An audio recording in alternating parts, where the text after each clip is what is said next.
we have a brand new character in the game today, and that's going to be the center from Shotoku, and that's going to be Otsubo. Now, he is a center, and you can pick him up from this wishlist gacha. So basically, just choose him here. His rarity in the game is classified in the same way as the other 6 characters in front of him. So basically, what that means is that if you really want to buy him out directly, you have to spend gems to buy it from the data mall, which is obviously not recommended because you can literally just do the free summons every day to get it from the witch gacha. And his talent card cost is going to be 200 diamonds, but obviously you wouldn't be spending diamonds on him. You'll be using this fragment page, etc., to buy out his training card, and he can actually be built very cheaply. Okay, so in today's video, what I'm going to do is I'm going to do a quick overview of how he works, what kind of role he play, and also in terms of his talent priority, which one do you want to unlock first, and also whether or not you want any dupes for him. Okay, so first of all, his role. So basically, he's a center, and he's a traditional center. What I mean by traditional center are those ones that typically tend to be slow. They normally squat underneath the basket.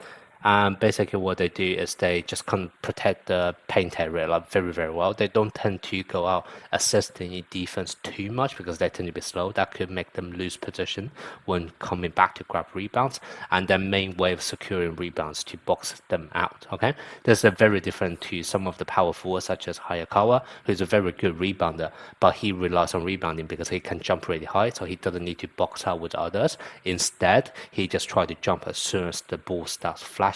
Whereas for the traditional center, it's normally boxing out to make sure you have the best position and then grab it at the point where obviously you're the best one for that position. Okay, so that's kind of the idea of this traditional center, and he's very much needed in this game right now.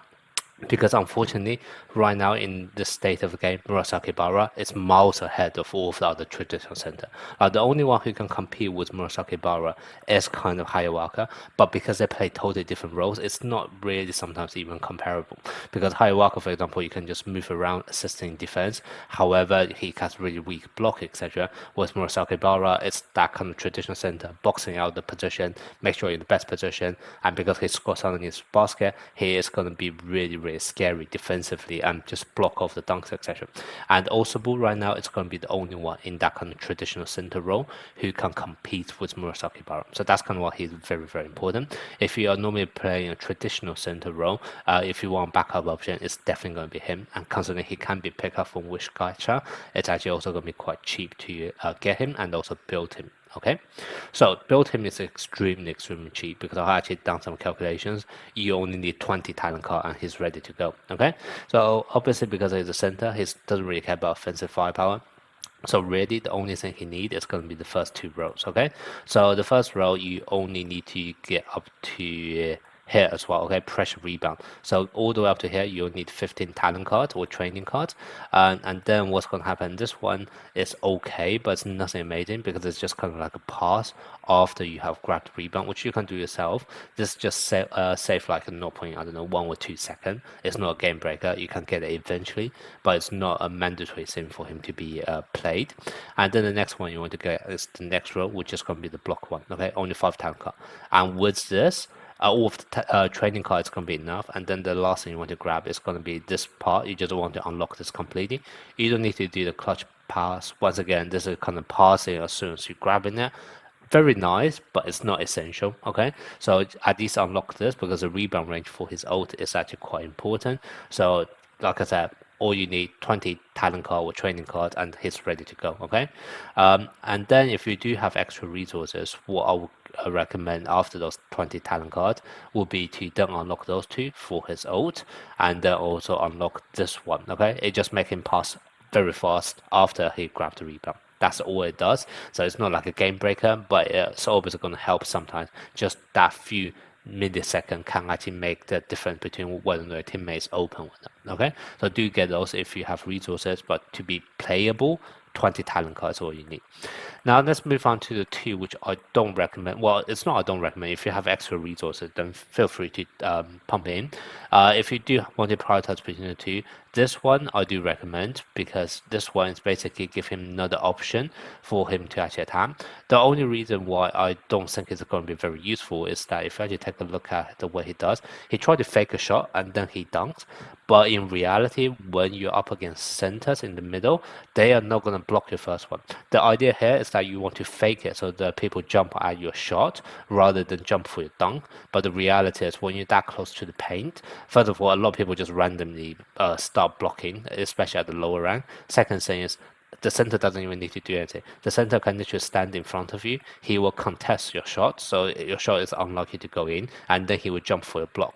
So in reality, this doesn't even become like a 2 point because one person can solo guard this. So that's kind of what I don't really think is worth the resources. And then this one is more like a trap more than anything else. Catch and slam is good.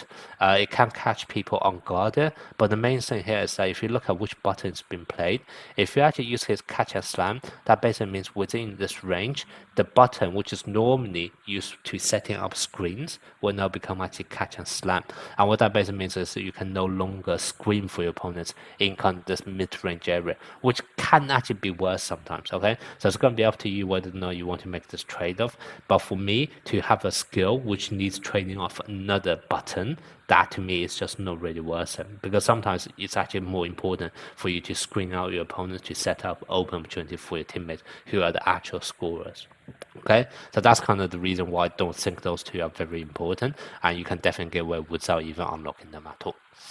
Okay, now the next thing is going to be his Awakening. Bonds is obviously, if you have the character, then feel free to level them up. Now, Awakening number 1, I think it's very important. First of all, the stats is Rebound, which is always nice. And then once again, it kind of shortens the cooldown, not cooldown, but the charge up time for his ult, which is also very nice. Then the next one, which can be used, is going to be Awakening 3. This increases strength and also boxing out. So once again, give him higher chance defensively. Those are probably the only Awakening I'll recommend. So obviously either go to Awakening 1 or Awakening 3. 4, 5, 6, they're all to do with offensive move, etc. Which once again, he's not an offensive player. Don't play him offensively. So that's why I feel like all of them can be skipped. So you can either go for Awakening 1 or Awakening 3, depending on how much you want to spend on him. Now, one thing I would like to point out is that you can actually get him to Awakening 1 very, very easy right now, because literally right now there's this event. This is probably going to come whenever new characters out, but basically if you just own and unlock him and basically just get him to 80% trained up, or what you can do is you can get 1 Awakening card for him straight away. So this is actually really, really nice. And for this reason, kind of this reason alone, I kind of guess if you do want to get 80% talent cards, you probably would have to unlock some of those offensive talent. I will still try to avoid this one if possible, because I just don't like the removal of the screen button. But this one, yeah, sure, you can actually unlock it if it helps you to get to that 80% mark, just so that you can then get that free Awakening. And in all honesty, as someone who you can literally get from which gacha free to play, he's a very, very good substitute for the center position if you don't have Murasaki Bara, or let's say in the ban pick mode where your opponent pick Murasaki Bara first already, then he's kind of the only one who can stand up to him. Okay, so I definitely classify him as a very, very good character to get, at least in this time in the game right now. Okay, so that's going to be my quick overview of whether or not you should summon for Otsubo, and also how to prioritize his skills. Let me know what you guys think and if he's someone you want to obtain.